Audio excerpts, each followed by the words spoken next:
think in the Watch with comments. me as Indiana keeps Jones coming up. discovers another mystery. And it's, remember the Pizzagate? Remember how they talked about pizza? Yeah. What Well, about it? here it is. It shows up in the Epstein files. I wanted to let you know the crew really appreciated the pizza today. This is from a guy named Roy Hodges to Jeffrey Epstein. I wanted to let you know the crew really appreciated the pizza today. Thank you for letting us do that. Oh, Roy and Stephanie. Do that? Thanks for letting us do that? You mean eat pizza? Of course, that's not what that means. Pizza is obviously a code word for something. Oh, I wonder what it could be. Here's another one.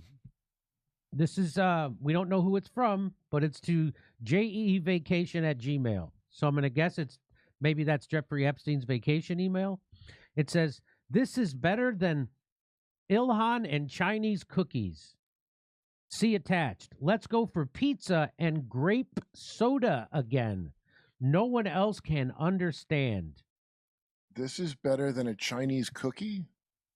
Oh, to say Ilhan means then better than a Chinese cookie.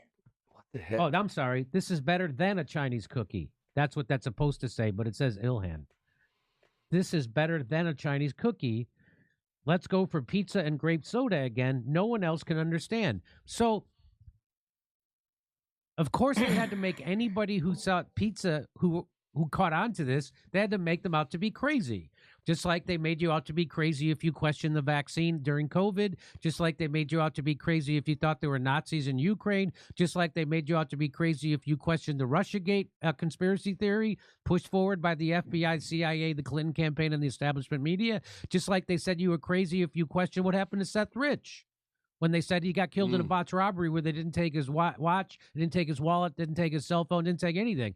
So they always, so if you notice that they were talking about pizza as a code word for something or grape soda, they made it out to be crazy. But anyway, here, if you want to know about Pizzagate, here is Ben Swan telling you about it.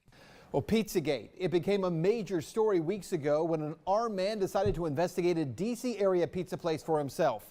This man right here, he carried a rifle into a pizza parlor and then fired it at the floor. Media is telling you the entire story is a hoax or fake news. But what does that even mean? I spent the last month investigating. So what exactly is Pizzagate? And are there any actual facts to support this story? I've got to warn you, what we're going to talk about tonight will be disturbing to some people. But this is a reality check you won't see anywhere else. He's right. Pizzagate actually comes from the WikiLeaks release of hacked emails from Clinton campaign chairman John Podesta. In all, WikiLeaks dumped around 50,000 email messages, and it was from those emails that the claims that John Podesta may be part of a child sex trafficking ring come from.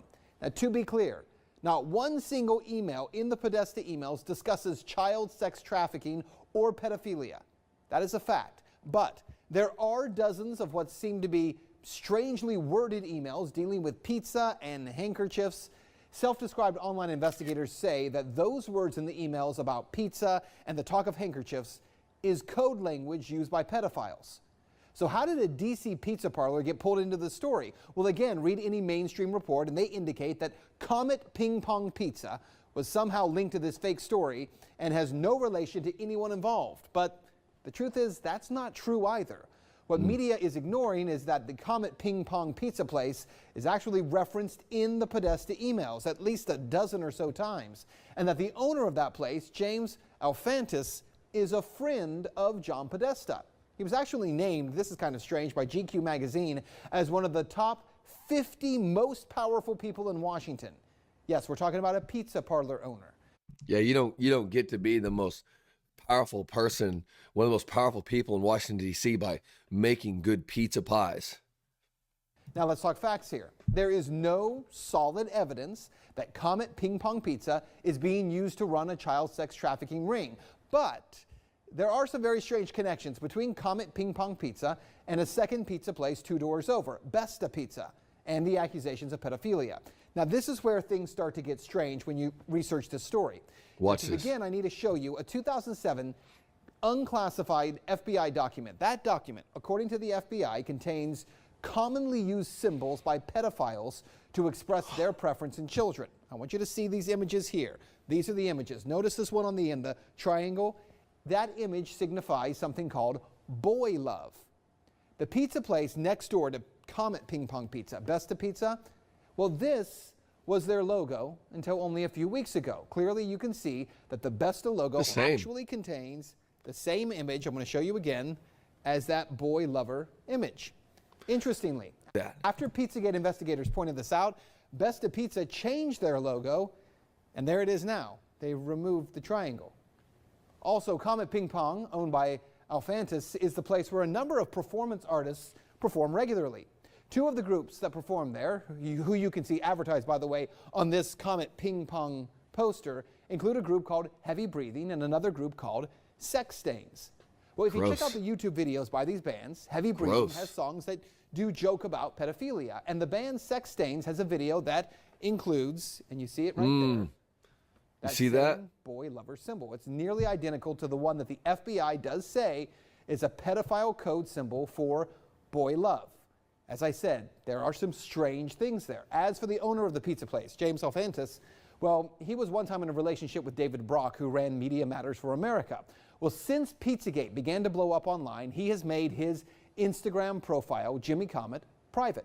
But an archived search of Instagram reveals a number of strange photographs and words with strange and disturbing images associated with them. Look, to the point where we can't show you those pictures. We're not even going to describe them to you because some viewers would find it too disturbing to share on TV. Now let's talk about the Podesta brothers, because remember, it was John Podesta's email that was hacked. In those leaked Podesta emails, John Podesta talks about his close relationship with Dennis Hastert, the former Speaker of the House, who was recently sentenced to 15 months in prison for abusing boys years ago. He was referred to by the judge as a serial child molester. According to the Washington Post, visitors to Tony Podesta's home in Falls Church got an eyeful when they walked into a bedroom at the Podesta residence hung with multiple color pictures by Katie Grannon, a photographer known for documentary-style pictures of naked teenagers in their parents' suburban home. And to be clear, that just begins to scratch the surface of how strange some of this stuff is. And bear in mind, we can't get into a lot of the real details of it because of the limits on broadcasting this on television. Right. But it is some very strange stuff. Now keep in mind, again, there is no proof here that there is a child sex ring being operated out of a DC pizza parlor. Investigators have already proven there's nothing to the story, right? Well, actually, no. And that's what you need to know. For all that is here, there has not been one single public investigation of any of this, not from local police, not from the FBI, no one. And that has to be the big question, not for Podesta or for pizza parlor owners, but for law enforcement. Based on what may be or may not be here, the big question is, why hasn't any investigation taken place? Epstein is Pizzagate. Let that sink in for a minute. Jeffrey Epstein is Pizzagate. 10 years ago, Pizzagate was by far the #1 trending topic on Twitter. But the claim of pedophile elites who preyed on children was so insane that Pizzagate was shrugged off as a wild fever dream of a conspiracy theory. I was the first mainstream reporter to dare give the facts surrounding Pizzagate. My corporate career was destroyed over it, so what? My professional reputation was obliterated, that wasn't fun. And I wasn't the only one.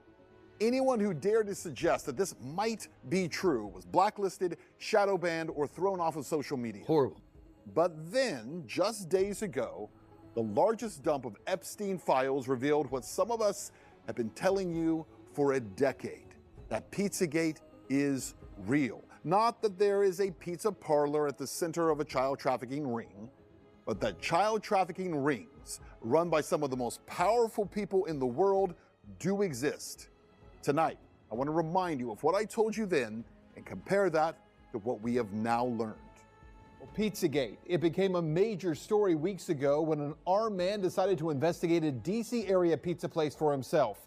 This man right here, he carried a rifle into a pizza parlor and then fired it at the floor.